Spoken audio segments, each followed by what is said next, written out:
Well, good morning. Another weekend, another project here in the trailer. Today we're going to be putting some plywood on the walls. I've got some of this 1/4-inch plywood. I think it'll take 3 sheets to get both the sides done. I'm not going to worry about the front at all. Just want to protect the sides here.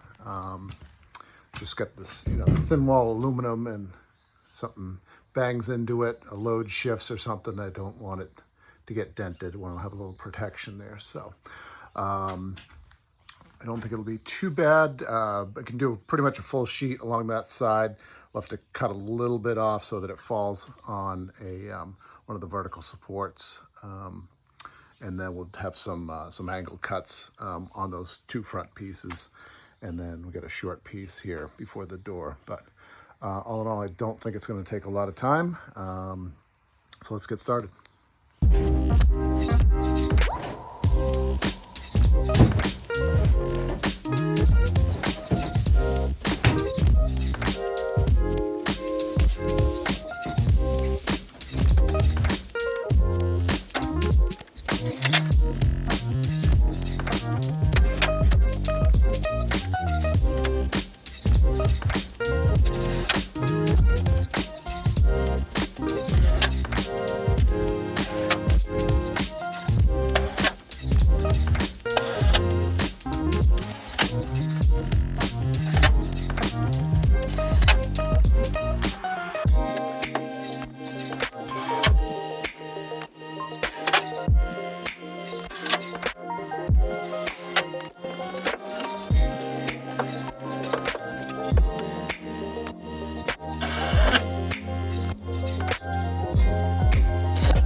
All right, that went up pretty easy.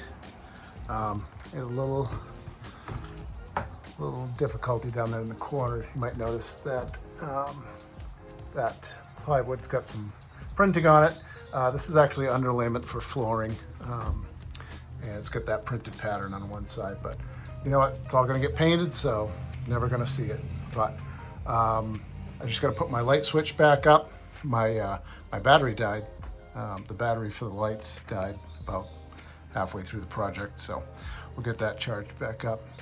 Like I said, light switch back in, and we'll get everything painted and see how it looks after that. I think it'll look good. Yeah, it wasn't too bad. And there we are, all painted. I think it looks great. It's gonna reflect the light in there. And, hopefully it's not too hard keeping it clean, but I think it looks pretty good.